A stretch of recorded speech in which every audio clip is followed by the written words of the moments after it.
Most games have them. That one character that is completely outclassed by another character, looks like a joke, or is just plain annoying. Some of these characters just straight up suck. So I've made a list of characters who are terrible in some way, deeming them absolutely useless, whether it's by being late to the party, their stats are atrocious, their gimmick isn't necessary, their existence is totally out of place, or that they draw away from the game's purpose, whether that be in the story or the game's mechanics. A few minor spoilers here and there, with one of the spoilers being very ridiculous in that it's kind of funny. Anyways, let's go.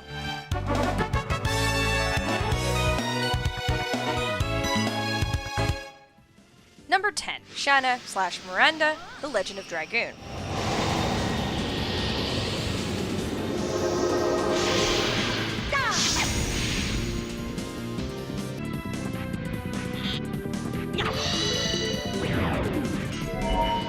Please don't take this as me hating the character. I honestly didn't mind her. Hell, she was the best healer in the game with the final Dragoon spell. Huge damage and healing, awesome. Though I would still just mass buy items and render her completely useless. The main qualm I have with Shanna and Miranda is the fact that they use a bow as a weapon. That does not have any fancy additions that the game is so well known for. The fact that you market the game with a whole new battle system, and then you just get these two who don't have that and turn it back into a normal turn-based game. That's just shit. Unfortunately, the redeeming quality of spells is lost for a large chunk of the last part of the game, where you lose the ability to use your Dragoon forms. So, yeah.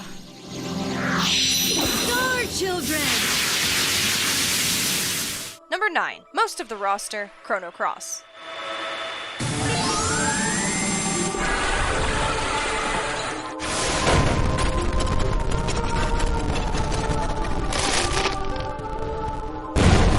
Chrono Cross is the sequel to Chrono Trigger, a fantastic game with no useless character in sight. Cross decides to go the Suikoden route, a game that has 108 characters to recruit, and has way too many playable characters with little to no significance to the plot, and whose existence is questionable. I mean, you have a turnip, a mushroom man, a living voodoo doll, a baby dragon, and a dumb fuck dog who speaks in the worst way possible. Here is an actual quote that Poshul says. "Me will use my pretty miracle power X. Me will do it, Sergi Poo.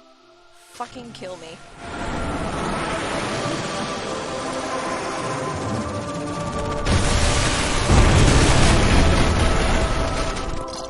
Number 8, Jade, Grandia Extreme. Here lie fragments of my lost soul. It is lost because I have broken my oath as a knight. What do you mean by that?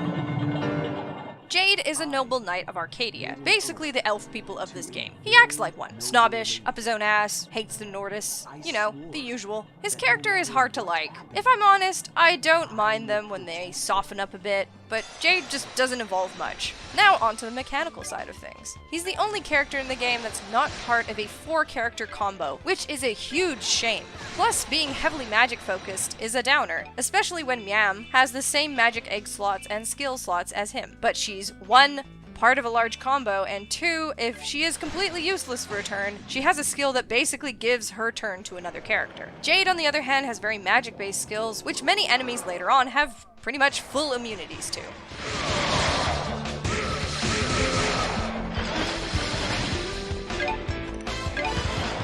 Number 7, Titania Riziev, Romancing Saga 3.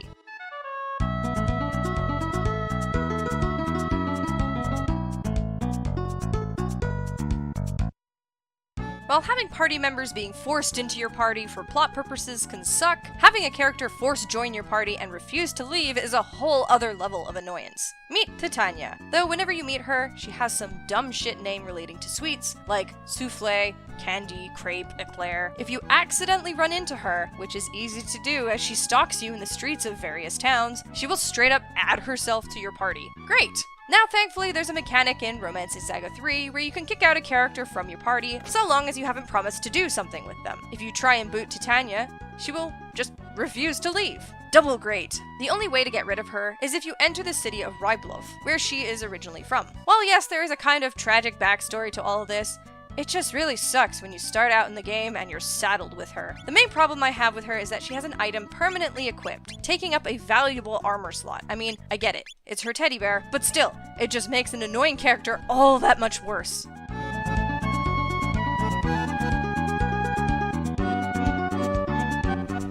Number 6. Kimahri Ronso, Final Fantasy X.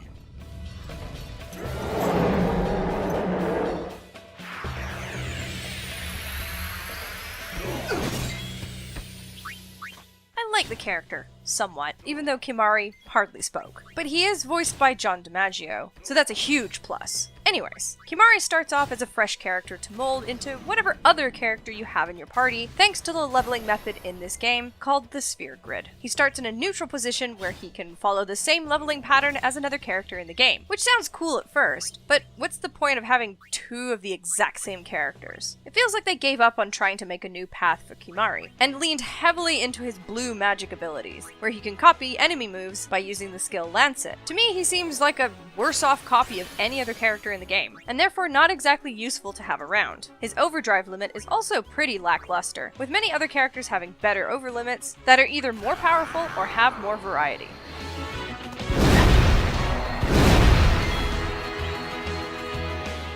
Number 5. Limmel, Star Ocean: The Last Hope. Edgy. I want to take nappy time with you, okay? Huh? Okay. Limmel is a frumpy girl who speaks with a deadpan voice and is devoid of anything remotely likable. Listening to her is like ramming a tent spike through your ear. I don't understand how they thought this was a good idea. Not only is she horrible to listen to, she is outshined in battle, with the character Sarah having superior healing abilities and Myra excelling in offensive magic. Although even if she was remotely useful in the game, I'd sub her out just to get rid of that droning voice during battles. Sure. Don't forget to water it, Kay? She certainly is a curious child, isn't she? Number 4. Wendy, Fire Emblem: The Binding Blade.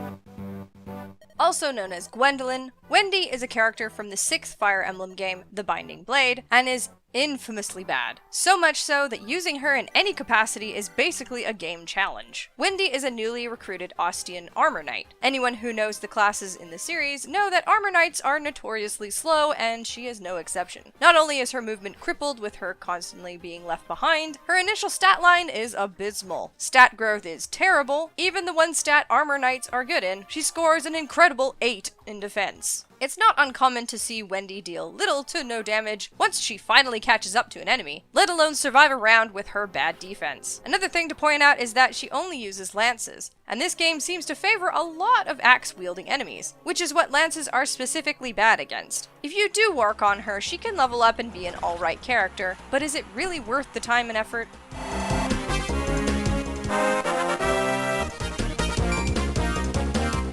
Number 3. Gobi, Breath of Fire.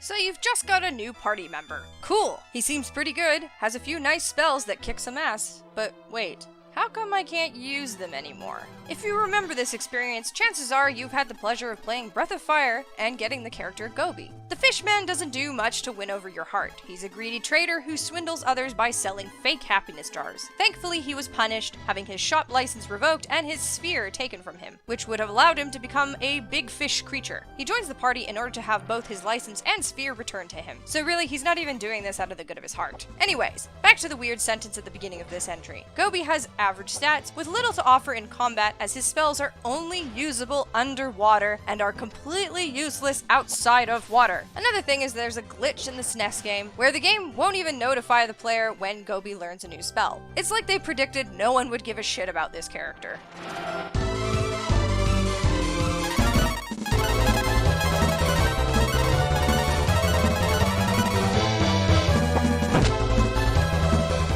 Number 2. Chu-Chu, Xenogears.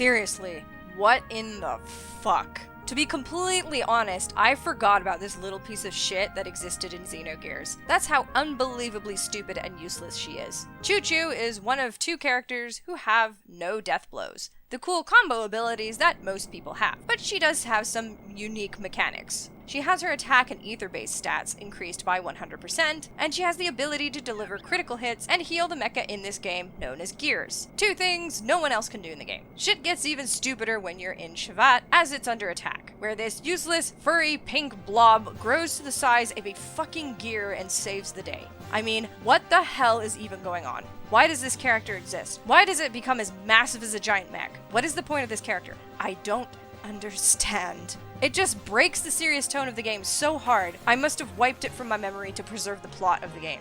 If you hate this pointless character, there's a scene later on where all the gears are being crucified, and guess who's included in that? Yep, fucking Chu-Chu. Now isn't that a sight to behold?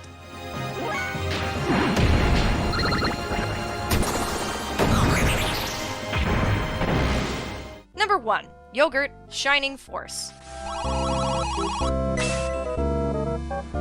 Just by looking at this little shit, you know he's a joke character. Yogurt is a hamster thing, that is so useless and dumb. So let's just go through all the crap this little guy has. All of his stats are hard-capped to 1. The damage he does is hard-capped to 1. He cannot gain stats. He cannot level up. If you do manage to beat an enemy with Yogurt, he gets a ring that you can equip onto another character, which changes their sprite into Yogurt. Amazing!